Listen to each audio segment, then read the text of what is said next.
Inspirational Creatives, episode 164.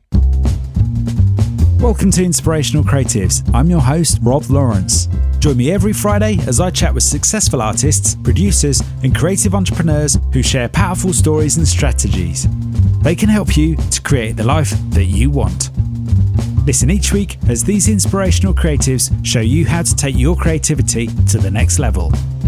You'll learn how to create a sustainable business that inspires others and gives you the financial freedom and lifestyle that you want. Thanks for listening. Make sure you sign up at inspirationalcreatives.com to get free exclusive bonus material. And now, on with the show. Rob here, and welcome to this short action episode of Inspirational Creatives. If you're new to these short action episodes, each Wednesday a new short action episode is published, which will help you to take some life-changing action in your life to help you live more creatively.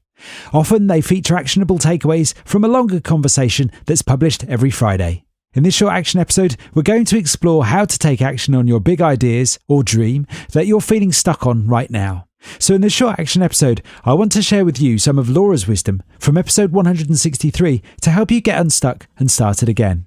If you'd like to jot down your ideas in some meaningful fashion as we reflect on Laura's ideas today, head on over to inspirationalcreatives.com/164, that's numerical 164, where you can download your free accompanying scribble sheet for this episode.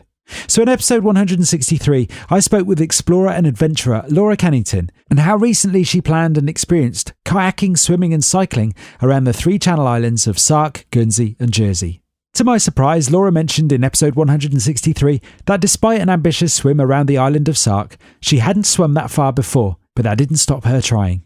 I hadn't swum for more than, I think, 2k, really, before I did the swim, and the swim was around 10k. So just to reiterate, actually, how much your human body is capable of doing. Laura managed to swim 10k around the island of Sark, despite only having ever swum as far as 2 kilometres before. More and more these days, I meet people whose training have taken them so far, yet their own adventure, drive and ambitions have taken them so much further. In episode 163, I asked Laura this question, hoping to find out why it is that we can often exceed our own expectations when setting out to achieve a goal for ourselves of some size and form. What would be your best advice for someone looking to do something like this? First and foremost, I would say absolutely go for it. And then just work out what is stopping you. So what gaps in your knowledge do you need to fill to make sure that you can do it? Laura suggests going for it. Take action. If that sounds too hard in itself, I suggest 3 things. First, getting absolutely crystal clear on what goal it is you're aiming for. Often when I'm coaching people, it's not so much accountability that they're looking for, it's more clarity. Getting clear and focused on exactly what it is that they are trying to achieve. What are you trying to achieve? What exactly do you want? Second, explore what it will feel like to achieve your goal. You might wish to reflect on what people will be saying and how you will feel about yourself having achieved such a goal and what you can learn from doing it. For different people, it's different incentives that help to motivate themselves to achieve something special. So I highly recommend working out what it is about your big dreams that motivates you. Third, how can you break the steps of your goal down so that it's easy to start? What's the one small step you could take today to move an inch closer to this big goal or idea of yours? Sometimes when we think about our goals in their entirety, they seem too big to move.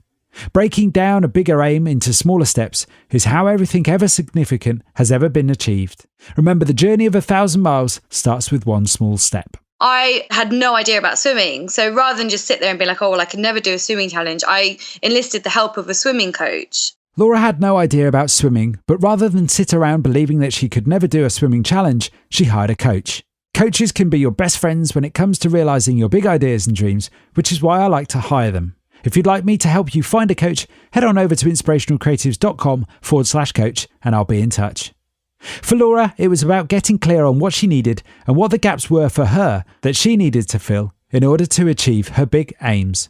So there's always a practical way to address kind of where you are and where you need to be in the gap between. So I would just make a list of kind of everything that is outstanding that you would need to do to accomplish it. As Laura suggests, there's always a practical way to begin to achieve your dreams. Laura recommends writing a list of all the things that are in your way right now in order to accomplish what it is you're trying to achieve. I often reflect on the story of Paul Cave, the Australian businessman who successfully created the opportunity for people to climb Sydney's infamous Harbour Bridge. Having received 64 objections to his business plan from local authorities, he addressed them one by one, creating the business that he has today, which offers the opportunity for 300,000 climbers a year to see the sights of Sydney from a few hundred metres above sea level. So to wrap up then, if you find yourself getting stuck, you might want to work out what it is that's stopping you. We get stuck for all sorts of reasons. It may be fear, lack of knowledge, or maybe we're missing something from our lives, such as the support we need or the know-how to help us get there. What gaps in your knowledge do you need to fill? What's between where you are right now and what it is that you want to achieve? And then when you achieve those goals, don't forget to celebrate. And how will you be celebrating? I always think it's really important that you celebrate these things. So yeah, absolutely. So, I mean, apart from the obvious pizza and ice cream party, it's actually my birthday a couple of weeks later. So I'm going to take a nice weekend away with friends and family as well, just to kind of mark them both, I guess. To hear more of Laura's story, head on over to inspirationalcreatives.com and look out for episode 163, where you can hear more of her story and how her 3-island adventure unfolded earlier this year. Don't forget to download your free scribble sheet to accompany this episode at inspirationalcreatives.com/164. Good luck taking action today. If you need any help, send me a note at rob@inspirationalcreatives.com or head on over to inspirationalcreatives.com/contact. Thanks for listening. Nothing beats the stories and advice of an expert to help you raise your creative game. I would love to know what you thought about today's episode, so don't forget to subscribe in iTunes, where you can rate and review the show. If you like this episode, I invite you to share it on Facebook or Twitter with the one person you know who will benefit from the wisdom shared here today. You can find the show notes on inspirationalcreatives.com/podcast. If you have a burning question or a great idea for a guest, head on over to inspirationalcreatives.com/contact, where you can connect with me there.